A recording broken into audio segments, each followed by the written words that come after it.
Dear colleagues, thank you for a chance to participate in such an event. My name is Mariya Salyuk. I'm a painting conservator and a member of the Society for the Protection of Monuments in the city of Lviv, Ukraine.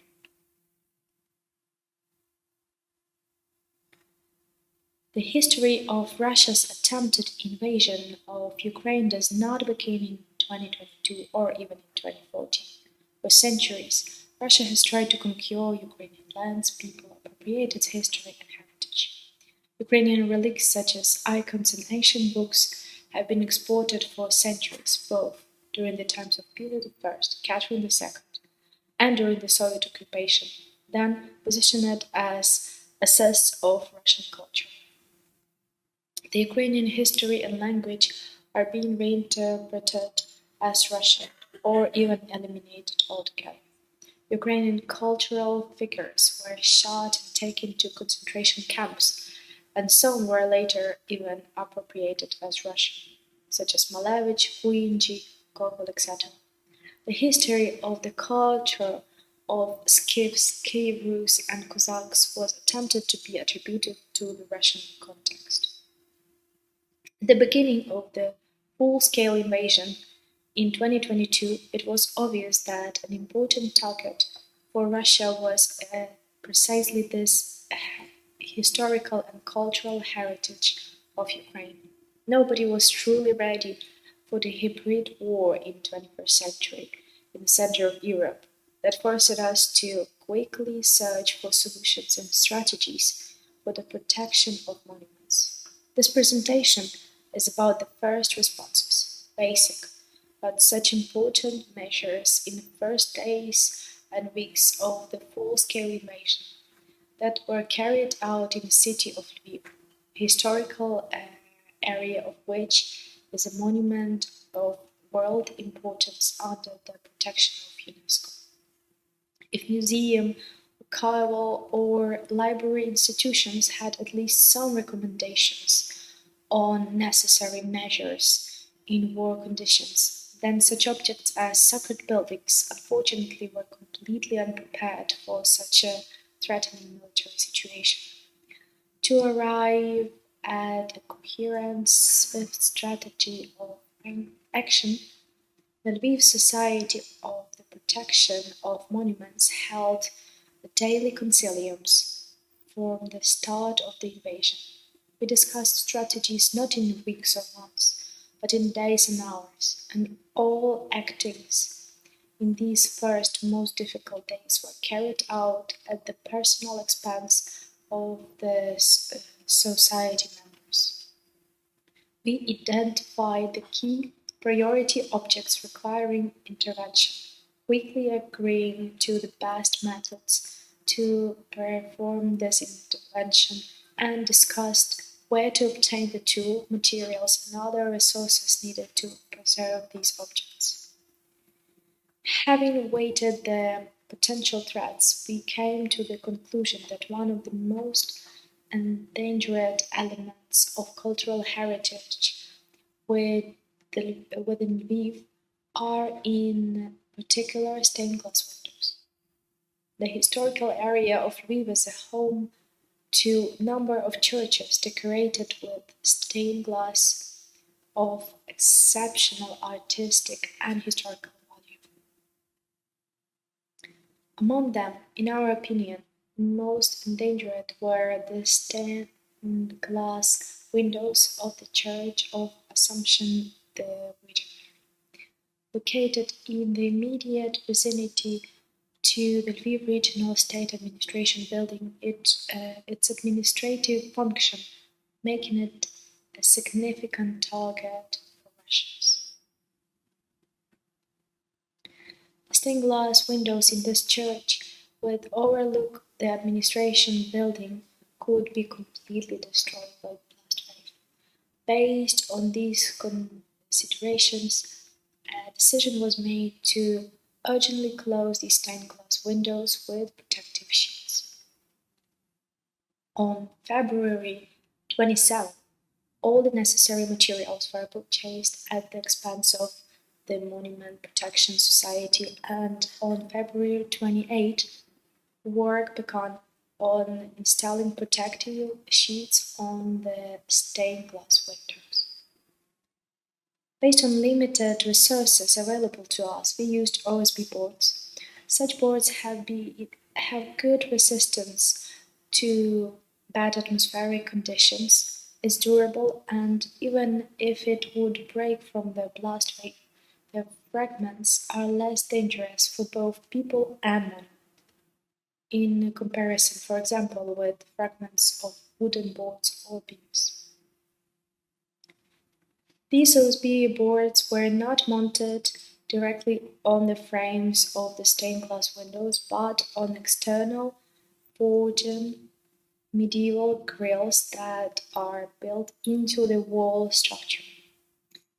Restorers, art historians, and monument conservators were involved in the direct execution of the work, all of which was carried out on a volunteer basis.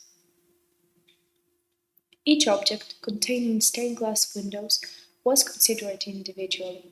For example, at the Armenian cathedral, it was discovered that the stained glass windows were easily dismantleable, so they were moved to the safe place. The Pisa Museum had a similar situation as in the Assumption Church.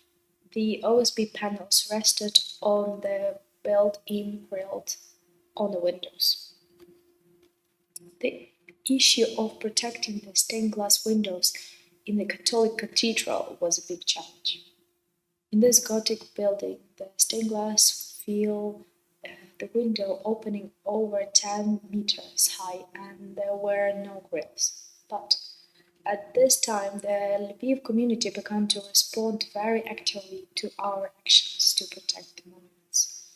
More and more volunteers and businesses representatives approached us with offers to help. The solution was found in the cooperation with businessmen from a construction company.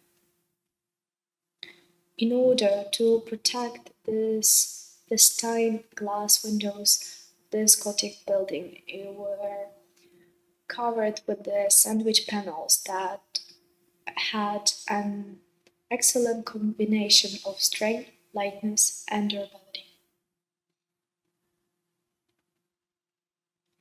Later on, all the notable stained glass windows in Lviv religious buildings, public institutions were protected.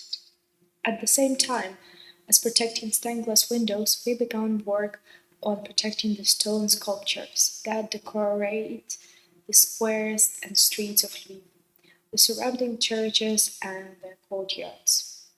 Initially, we had neither the resources nor safe storage locations where the dismantled sculptures could be moved to.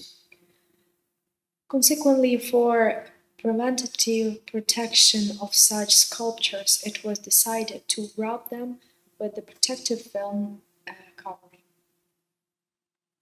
The aim of such measures was that even if such sculptures were destroyed by the shock wave or even secondary fragments from bombed-out buildings, these sculptures were even broken into pieces would remain together as if in a contained bag. So all the elements of potentially destroyed sculpture could not scatter, but be preserved and available for restoration. The method consisted in tightly wrapping the sculptures with multiple layers of a synthetic film that has properties of a membrane, allowing moisture out from below but preventing water from atmospheric precipitation from getting into the sculpture. This protected the stone of the sculptures against moisture, the harmful internal migration of salts, and biological damage to the stone from the moss.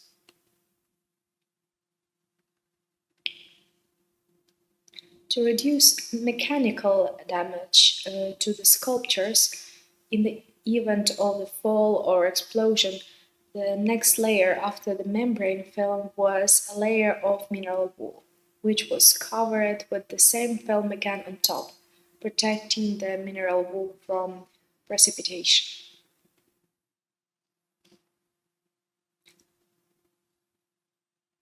This method was used to protect the fontaine sculptures on Renwick Square near the Roman Catholic Cathedral and St. George's Cathedral. It was also used to other sacred sculptures near churches and on the streets of parallel with protection of stained glass windows and sculptures on the streets and facades of monuments, the Lviv Society of the Protection of Monuments bought at its own expense all the fire extinguishers that were available for the purchase in Lviv at that time. They were distributed between the historical buildings, the main libraries and historical archives of the city in order to reduce the risks of possible fires during the bombing and the loss of the interior of ancient churches in the center of Lviv. After analyzing the situation in Lviv and assessing the measures that we could take in these first days, weeks of the war, we tried to assess the risks that the new phase of the war posed for monuments in the Lviv region. In addition to hundreds of other monuments in the Lviv region, we also have four wooden churches that are included in the UNESCO list, two of which were in the risk zone, as they are located close to administrative and military facilities. Having considered all the real threats and resources available to us, we focused on fire safety measures at these facilities. First of all, we found out whether there were fire hydrants. One church was equipped with a hydrant, which we immediately checked, while the other did not have such system.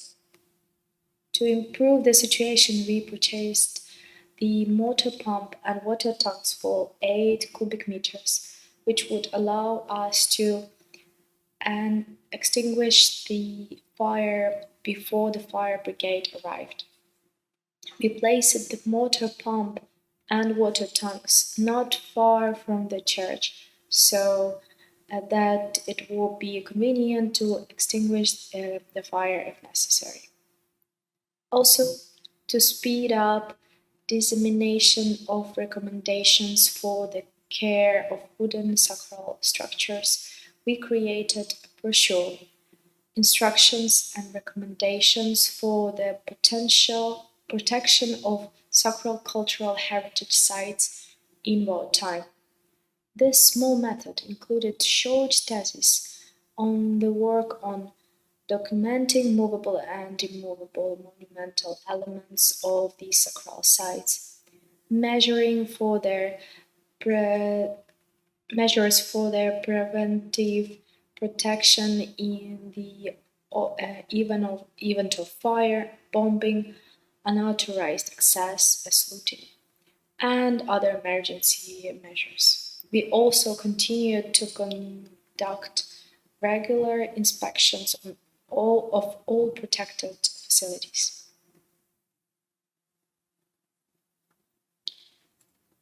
Our action in Lviv and the region, dissemination of information in the media led to the dissemination of information to other regions of Ukraine. Public organizations and museums from other regions began to adopt our recommendations. And this created a strong web of cooperation, allowing for more effective protection and evacuation for monuments from cities that were in much higher risk. In response to our work, specialists from other cities and countries contacted us. the ministries of culture of Croatia, Germany, and Poland came into direct contact. The questions were simple and direct. How can we help? As a result of the online meetings, an active process of forming and transferring humanitarian aid began both for the needs of museums, primarily packaging materials for the evacuation of museums' collections from the frontline areas, and the transfer of museum collections to safe places, and to ensure the preservation of architectural monuments. For example, water salt fire extinguishers, which are much safer for art objects compared to other but were not on sale in Ukraine. Fire-resistant materials for protecting wooden elements in interiors, burglar and fire alarms, etc. So in particular from Germany, we received unpigmented anti-current solutions for treating wooden buildings and structures.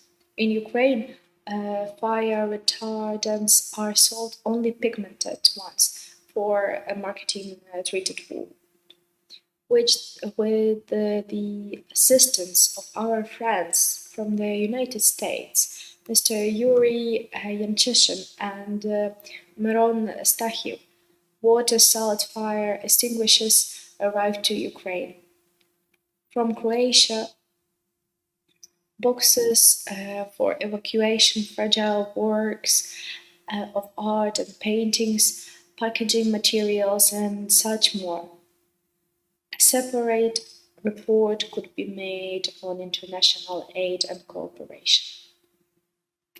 If first batches of aid were placed in the trucks of regular buses that still run from abroad to Ukraine, then soon this aid was measured in train wagons.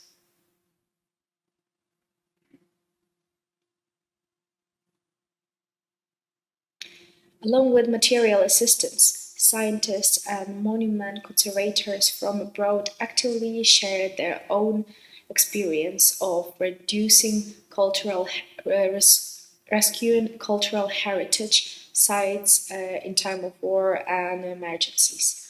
This contributed to the beginning of an important discourse and exchange of knowledge in the field of monument preservation during the war. These materials formed the basis of recommendations developed and disseminated by monument preservators in Ukraine. It is extremely important that during the war, both journalists as well as mission teams from UNESCO, Cultural Heritage Center, and the World Ecomos came to Ukraine with their missions. It is significant and extremely important that in fact the entire world community actively joined in helping Ukraine to preserve cultural heritage. This is not only material and financial assistance for the implementation of specific measures in this area, but also the real new look at the false statements of the leaders of the Russian Federation about the so-called rescue, but in fact the theft of cultural values and collections from Ukrainian museums from the temporary occupied territories of Ukraine. Today's war is a war for cultural heritage of Ukraine, and we must preserve our museum and archival funds, our stone and wooden churches, our traditions, and our culture. Our task is to preserve cultural heritage for our successors and for our own identity. Thank you very much for your attention.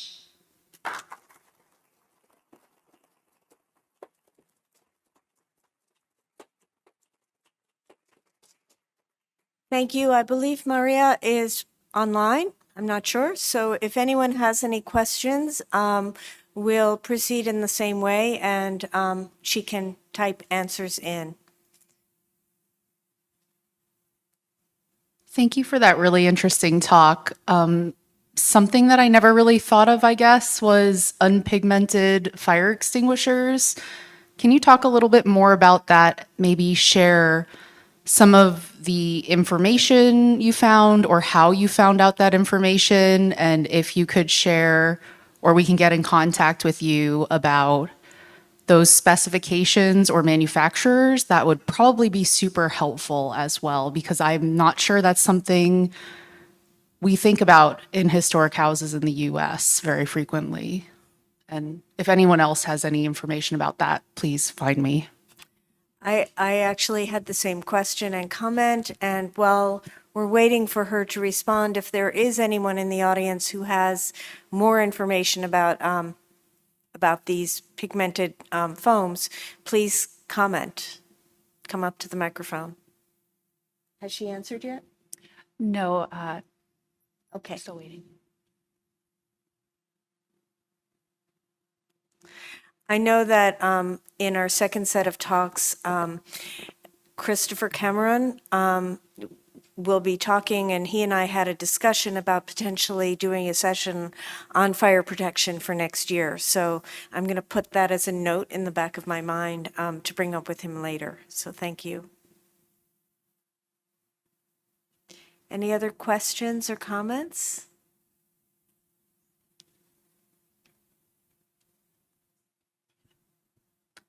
Hi, thank you for your talk. This is Laura from the Cleveland Museum of Art. I was just wondering if there are other ways that we can continue to support you guys over there as you continue to try to protect your cultural heritage. And while we're waiting for Mariya to answer, we have Yuri here who has been working with Ukraine quite extensively, and perhaps you could comment. Wait for the microphone.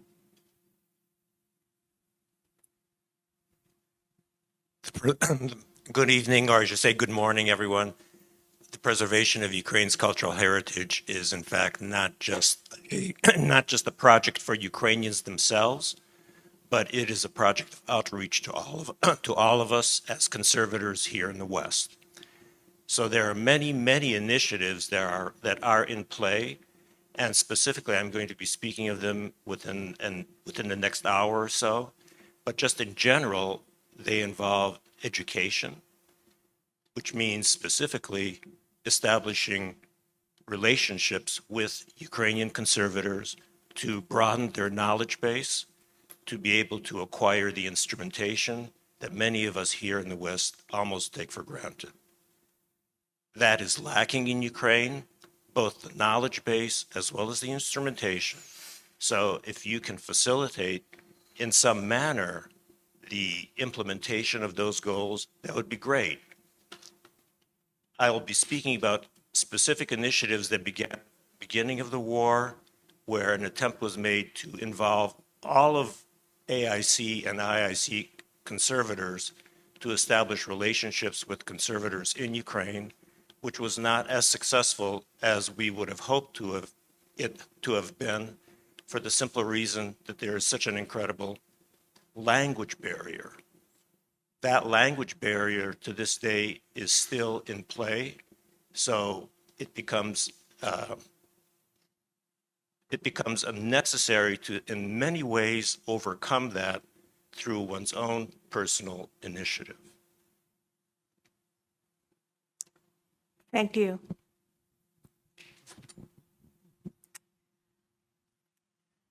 Any other comments or questions? We still haven't heard from Mariya, and there is a time difference, so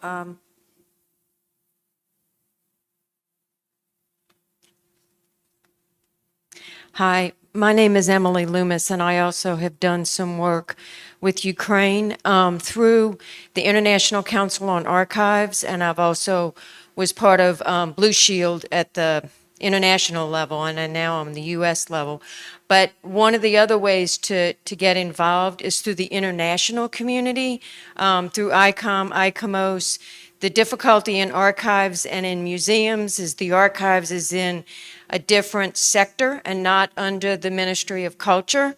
And several of us have done workshops online for our Ukrainian colleagues, but there are ways that there is some translation that is available, but it is difficult. But that's one way to be able to offer services, is to partner with one of the international groups, UNESCO, ICOM, ICOMOS, you know, the list of all the letters. But that's one way to be of help.